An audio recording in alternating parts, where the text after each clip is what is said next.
recently watched a video that made me lose some sleep. It was the story of a player named Erratic and the long journey he took to get Gladiator for the first time. To be clear, I wasn't upset at him, but instead I was a bit sad by a mistake he admitted to making, which I think most players are probably making right now. And there's a high chance that if you're watching this video, then you at least know someone who is guilty of it too. I debated even making this video because there's a lot of people who might hate what I'm about to say. But the number one most common mistake players are making these days is using tier lists to make decisions, or thinking the best way to climb rating is to only play whatever is S tier.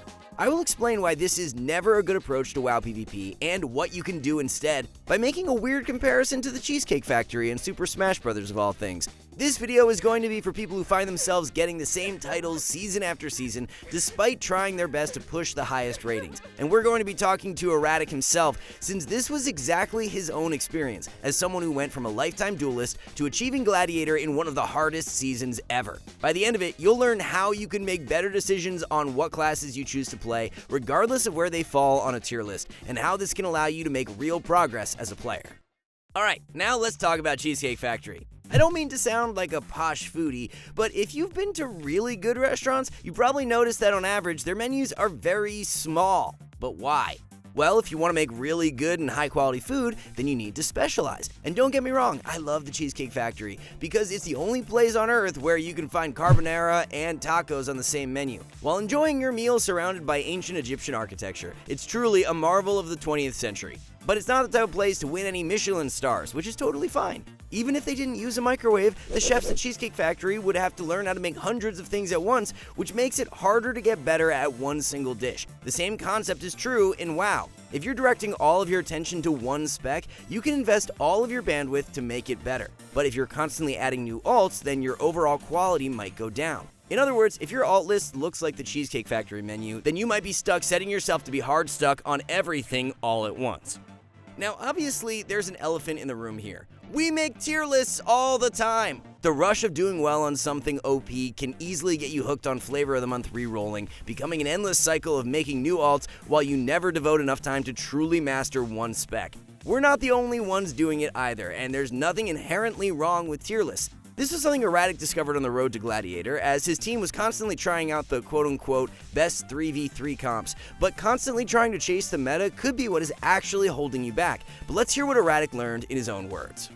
You know, you'd see a tier list or something like that and be like, oh, this is the new comp that's gonna go crazy, and we would all just flock to those specs. There's definitely something to the specs and comps being stronger, but realistically, you're just winning because they are stronger, but you're not actually getting better. And we kind of fell into the trap because, you know, at first you would start winning like crazy. It seems super easy. You don't know these classes. Realistically, a lot of the wins are coming from you're climbing on new characters at lower CRs. So we would like switch to these new comps, have a rapid rise. It felt super easy. You're like, I don't know this class, yet I'm doing so good on it, but you'd still hit the same wall because you're not playing those classes at the same level as you would be your mains. We're going to hear back from Erratic later, but let's pause here, because I'm sure some of you out there are pointing out that playing S-tier classes or S-tier comps makes it easier to climb. This is technically true, but it comes with a bunch of asterisks. At this point, there's an obvious question. What is the right amount of characters to play? Because we don't want your main takeaway from this video to be never play alts. Instead, we want to explain that there is a smarter way to choose the characters you play. To understand why, we need to talk about Super Smash Bros. Melee for the Nintendo GameCube. In Melee, there are 26 characters in the game, which is almost the amount of specs that there are in WoW PvP, excluding tanks. There are different types of characters, like Spaceys, which include Fox and Falco, who are super fast and highly mechanical, played by people with big egos. Kinda like rogues. Anyway, there are also Floaties, which are slower, lighter characters, who are kinda like the dampeners of Melee. Then there are heavy brawler characters who hit hard, and then there's some dudes with swords. It's kind of complicated, but the point is that there are archetypes of characters. In WoW PvP, we have archetypes too. Despite having different toolkits, some specs require the same playstyle or mentality. For Melee, there are brawlers, which include Fury Warrior, designed to live and die by the sword. These are specs that want to play in their opponent's face and bash their skulls in. To excel at a brawler, you need to be fearless. It's like the WWE in the mid-2000s. It's ruthless aggression that carries. Brawlers are basically the Brock Lesnar of WoW, and include warriors, demon hunters, enhancement shamans, and unholy DKs. On the other hand, there are melee that play more like tacticians. Sub-Rogue is the perfect example. Tacticians are specs who want to play more cheeky, less in-your-face and more tactical, waiting to set up traps for their opponents. Unlike brawlers, tacticians cannot be fearless. Games are not won simply by pressing W, but instead favor control, carving out win conditions in smaller bursts, which requires patience and planning. Then there's a spectrum of specializations that share elements of both brawlers and tacticians, requiring a balance of ruthless aggression with more coordinated play. For ranged, there are wizards or zoners, like Affliction Warlocks, who want to stand in the center of the map playing goalie. It's kind of like a brawler, but in reverse. Instead of wanting to be pushed in, wizards want to play far away, slowing down the game for their team in order to eventually win with damage alone. Other casters are pace setters, trying to control offensive tempo by setting up kills with burst and long CC chains. These are sort of the tacticians of ranged DPS, but with an extra element of fearlessness. To play a pace setter, you need to be willing to sacrifice positioning in order to take control of the game. You won't win off damage alone, and instead, you need to capitalize off brief kill windows that are open with CC. And once again, there are ranged DPS who share elements of both extremes, who need to win off of damage and control. For healers, there's a spectrum between passive and aggressive. Some healers do best by standing at max range, limiting their interaction with the enemy team, playing for safety, and relying on their heals to carry. Other healers like Resto Shaman and Preservation Evoker are the opposite. They cannot win by healing alone. Instead, they're kind of like brawlers, aggressively pushing in to maintain control. These archetypes are important to understand because they allow you to make better decisions on what to play.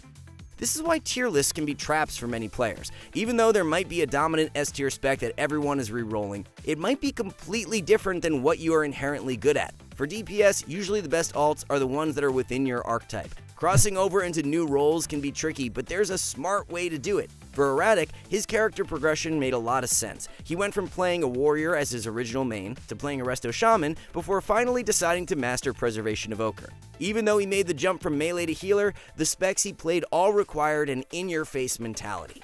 In every fantasy RPG I've ever played, I like being the, two-handed weapon wielding, plate armor, I can charge in, do massive damage. I think the skill set of warrior transfers over to provoker really nicely, even though a lot of people would consider preservation invoker like a little bit harder. The movement kind of mirrors each other. So like you got charges on warriors. I think hover works very similarly to charge, kind of on the same cooldown, and you kind of use it the same. On provoker, you're trying to do a lot of damage, and a lot of that damage is cleave, which is what warriors like to do as well. I also liked preservation evoker because you kind of got to use the excuse of I had this short range, so positioning wasn't as big of an issue, which kind of came from being a warrior, I guess. But yeah, just cleave damage. The mobility of provoker is so nice. I love the mobility. And then honestly, the Z-axis movement of both provoker and warrior are always something I really enjoy. If you're the type of player who simply wants to get 1800 every season for elite sets, that's totally fine. But if you're 1800 or 2K on 20 different specs and feeling hard stuck, you're clearly doing something right, but spreading yourself too thin is probably what's stopping you from climbing higher. For most players with ambitious goals, there's a pretty easy formula to follow if you want to break through your rating slump. Step 1 is to find a spec you actually enjoy playing and one that feels natural to you. The reason why players like Vinruki got so good was because back in the day, it was much harder to make alts, and for us boomers, we usually stuck to a main for multiple expansions. Step 2, once you find your main and are looking to branch out, try making an alt within your own archetype circle. If you're having fun on Warrior but want to try something new, consider playing another brawler like a Demon Hunter or a hybrid like a Ret Paladin. Sticking to one role is usually the best since the skill set carries over. Step 3 is to use tier lists correctly. Tier lists should never be the only reason you play a new spec. Instead, they are simply a snapshot of the current meta, which you can use to understand your progress as a player. Every season, there are hundreds of players who climb exceptionally high on their spec, despite it never being S tier. Just like Big Damn, Big Mex has been a one-trick for years playing Survival Hunter. This has allowed him to climb to the #1 spot on the solo shuffle ladder, even when there are technically better options. We asked Erratic if he had any advice for players looking to climb, and this is what he said. Kind of my best advice for pushing for any goal is to just try and move to 1% closer to your goal every single day. For WoW Arena specifically, I think seeking advice from more experienced players is probably one of the most important things. I think in general, high level players enjoy sharing their knowledge. So if you can get a stronger player to VOD review your gameplay, that is just huge. Other streamers, I know SkillCap offers something like that, even though I've never done it. And then like as a healer, or probably as DPS too, but like when you see people outplaying you in arenas, message them after games. I do that as a healer all the time in Shuffle. If I get 6-0'd by another healer, I'm like, dude, what was I doing that just allowed you to outplay me like that? And sometimes you don't get anything back, but sometimes you do, and I've gotten valuable information out of that. Reviewing your own gameplay is also super important. That's honestly something I struggle with, because like when I have time to sit down and be at my computer, really I just want to play. But reviewing your own gameplay is huge, because there's a lot of mistakes that you might make in the heat of the moment that you don't realize. When you get advice on how to improve, or maybe you're watching your own gameplay and you're noticing mistakes you're making, write those mistakes down physically if you can. Use a notepad if you want to, but reviewing those tips before each session so that they're fresh on your mind. I would say also sticking to one class is probably important when you're trying to reach a certain rating or a certain title range for the first time. Really sticking to one class and getting really good at it and mastering it is the way to go as well. Erratic's knowledge of the Brawler DPS archetype carried over to Healer, and what people don't realize is that game knowledge in WoW is very complicated. Most people think that there are 3 layers, with general knowledge being at the bottom, and then class and spec knowledge becoming more refined at the top. In reality, there's another layer, which is knowing how each archetype works, representing some sort of metagame for your spec. You can't play Feral Druid the same way you play a Fury Warrior. It just doesn't work. Again, specializing on one spec or one archetype at a time is super efficient, since you can devote most of your attention to a set of skills you're already good at. If there's one player who should inspire every PvPer, it's Big Damn, who has more enhancement shamans than anyone can keep track of. Obviously, this is a very extreme example of what it means to specialize, but it's proof that dedicating yourself to one spec at a time will allow you to climb pretty efficiently, even if the spec you play is an S tier or flavor of the month. Of course, there are lots of people who are able to multi-class. Take Vinruki here, who has a max level character of every single class. I did the math and found out that he played 9,142 games in Season 1.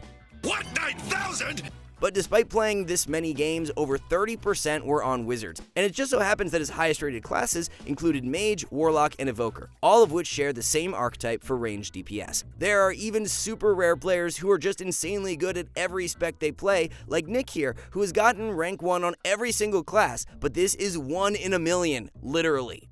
We want to thank Erratic for the interview and his inspiring journey to Gladiator in one of the hardest seasons ever. If you want to check out his original video, you can find it on his YouTube channel. And you can catch him streaming on Twitch, where you can find him playing with a modified version of the skill-capped UI, which we've upgraded in Season 2 with brand new features including in-game BIS lists, and now complete 2-in-1 hot swapping between PvP and PvE. To upgrade your skill-capped UI package to our Season 2 premium version, check the pinned comment below to get your premium import code and take advantage of our exclusive Season 2 launch discount offer. As always, skill-capped members also get instant access to hundreds of videos, including the best positioning guides on the internet and our famous class courses which teach you how to master your spec. We take concepts and break them down into bite-sized pieces, kind of like quests, but instead of experience, you gain rating. And in Season 2, we're continuing to offer our Rank Up Guarantee, where we literally promise you will gain rating by using our service. Be sure to click the link below to get started. For now, we want to thank you all for watching. See you soon.